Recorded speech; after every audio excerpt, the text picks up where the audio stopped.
I don't know why, but I sense a lot of negativity.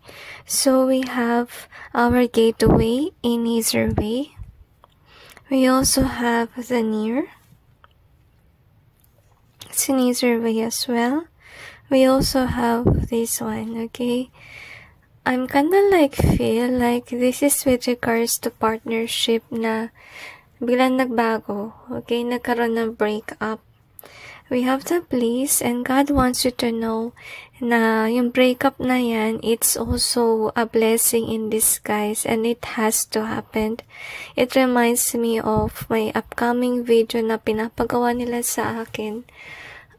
It has to do with it. But I think that for further information dun mo makikita. Kasi for this one, parang siyang glimpse lang ba? Okay? But sinasabi ng Panginoon na huwag kang masyado mag-alala.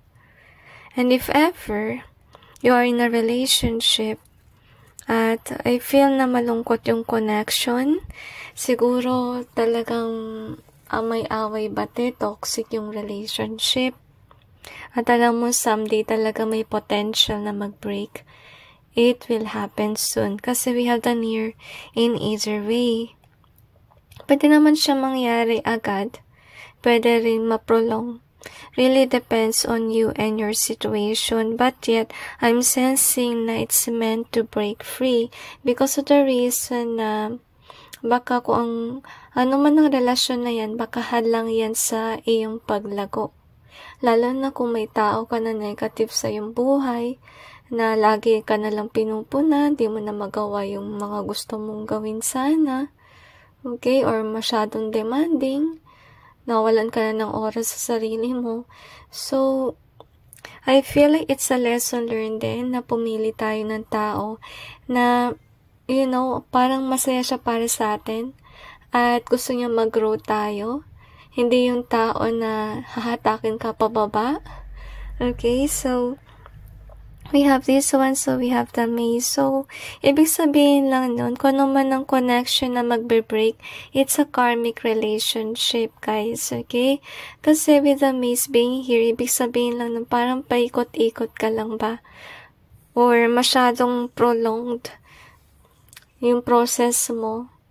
Parang antagal mo umasenso dahil sa taong ito.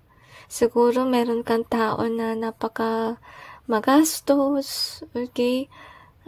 Hindi ka na nakakapag-ipon. So, we have the sick in reverse.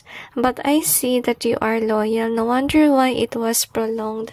But whether we like it or not, remind yourself, guys, na if it's meant to be, it's meant to be. But if it's not meant to be, it's not meant to be. Talagang papunta talaga kayo sa breakup if it's not meant to be. So, might as well, guys, let God be. Okay? Kasi, mas maganda yung plano ng Diyos kaysa sa atin. Pag tayo lang yung nagde-decide on our own, madalas kasi mali mga decision natin. At masyadong critical if ever it's a relationship, diba?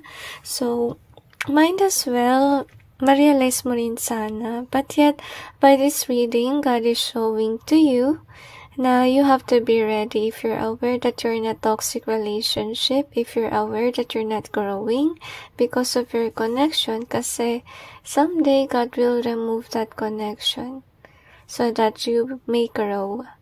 Okay? So anyway, that's it everyone, and God bless all of you.